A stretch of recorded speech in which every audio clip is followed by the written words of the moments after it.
Bismillahirrahmanirrahim. Nawaitu ta'alluma wa ta'lim wa tazakkura wa tazkir wa naf'a wal intifa' wal ifada wal istifada wal hassa ala tamassuki bi kitabillahi wa sunnati rasulillahi sallallahu alaihi wasallam wa du'a ila al-huda wa dalalata ala al-khair ittiba'a wajillahi wa qurbihi wa sawabihi wa mardatihi min Allah subhanahu wa ta'ala. Bismillahirrahmanirrahim.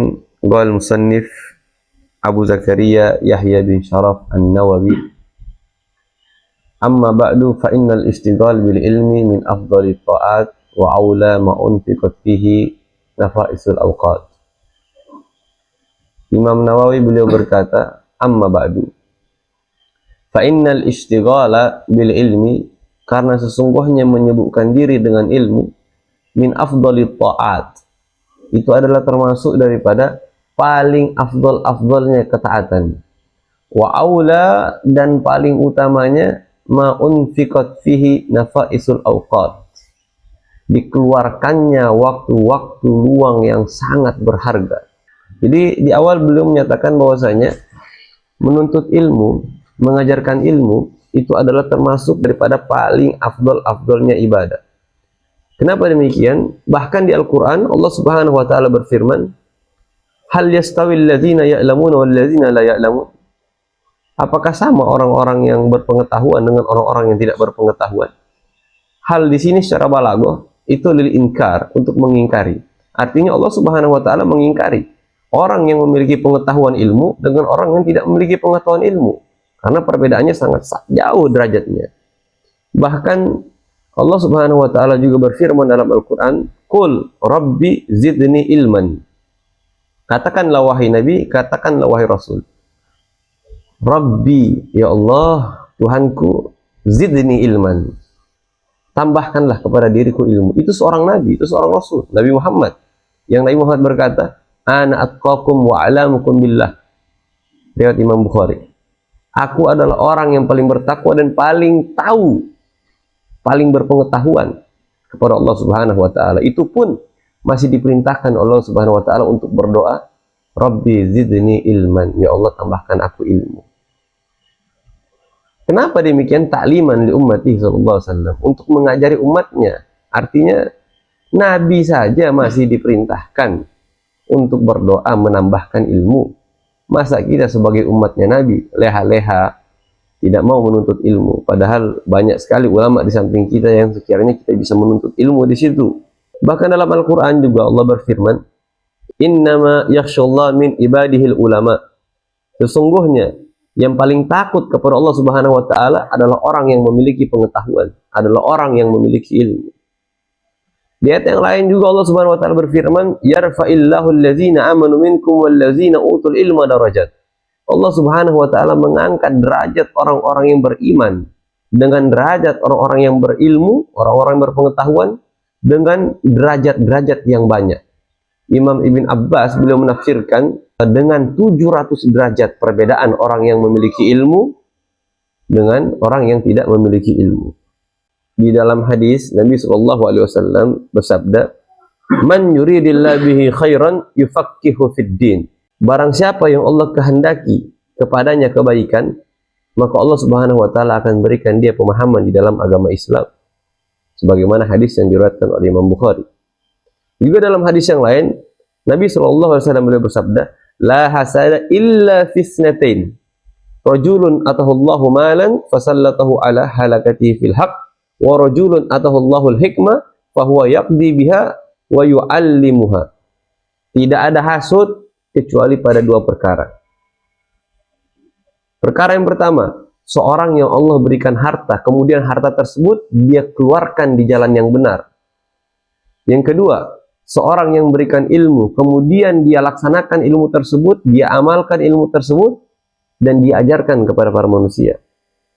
Yang dimaksudkan dengan hasud di sini, yakni al-ghibtah. Al-ghibtah itu adalah an yatamanna mislahu.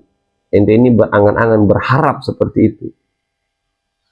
Bahkan di dalam hadis yang lain juga, Nabi SAW bersabda, man da'a ila hudan kana lahu minal ajri mislu ujuri man nittaba'ahu la yanqusu dzalika min ujurihim syai'an. Barang siapa yang mengajak manusia menuju kebaikan, berupa pengetahuan, maka dia akan mendapatkan pahala dari pahala-pahala orang yang mengikuti kebaikan tersebut, dan tidak berkurang pahala orang yang mengikuti dia sedikit pun. Wa man da'a ila dhalalatin kana alaihi minal ismi mislu asami man tabi'ahu la yanqusu dzalika min asamihim syai'an. Dan barang siapa yang mengajak manusia kepada kesesatan, kepada kezaliman, kepada keburukan, maka dia akan mendapatkan dosa orang yang mengikuti keburukan tersebut. Ya, nah di sini Nabi menjelaskan tentang ada ya amal jariah, ada juga dosa jariah. Bahkan dalam hadis yang diriwayatkan oleh Imam Abi Hurairah, Nabi SAW beliau bersabda, "Iza mata ibnu Adam in qata amaluhu illa min salas, sadaqatun jariyah, ilmun yuntafa'u bih, aw waladun salih yad'u lahu." Kalau anak cucu Adam mati, maka terputus seluruh amal ibadahnya kecuali 3. Yang pertama, sedekah jariyah. Yang kedua, ilmu yang bermanfaat. Ilmu yang bermanfaat. Yani kita menuntut ilmu, kita mengamalkannya, dan kita mengajarkannya kepada para manusia. Di hadis yang lain, Abu Hurairah berkata, "Sami'tu Rasulullah sallallahu alaihi wasallam yaqul," aku mendengar Rasulullah sallallahu alaihi wasallam beliau berkata, "Ad-dunya mal'unah," dunia itu terkutuk. Mal'un ma fiha, terkutuk yang di dalamnya. Illa zikrullah wa ma wala wa aliman wa muta'alliman, kecuali zikir kepada Allah Subhanahu wa taala dan orang yang menuntut ilmu dan orang yang mengajarkan ilmu.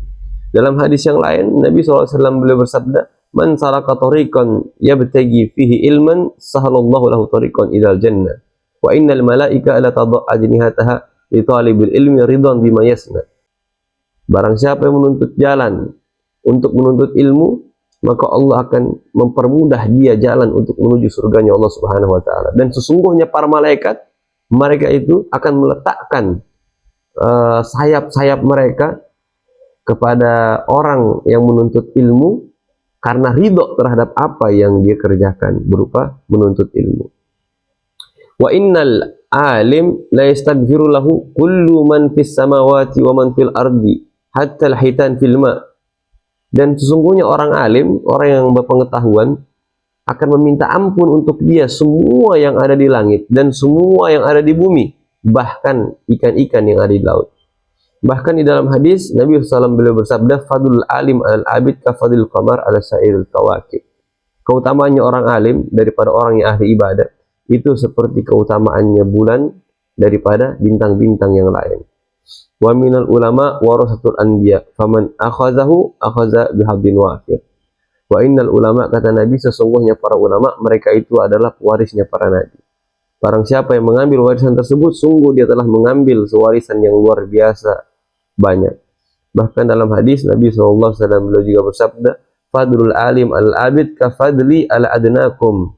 Keutamaan orang alim daripada orang yang ahli ibadah itu seperti keutamaan diriku dengan keutamaan orang yang paling rendah di antara kalian, kata Nabi SAW.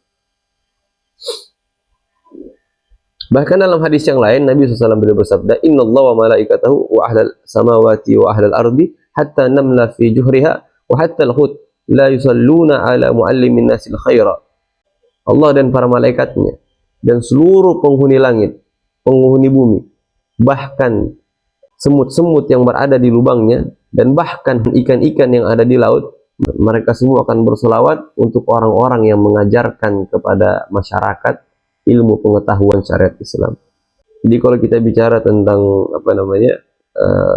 ilmu, maka dalilnya itu nggak kehitung, sangat banyak. Di antaranya dalil-dalil yang Anda sebutin tadi.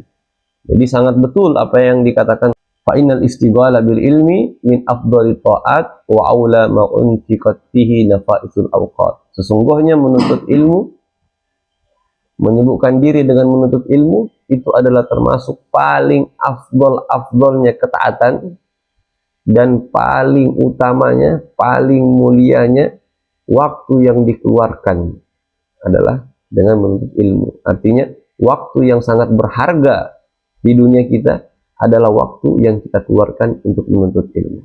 Sekian, insya Allah bermanfaat. Assalamualaikum warahmatullahi wabarakatuh.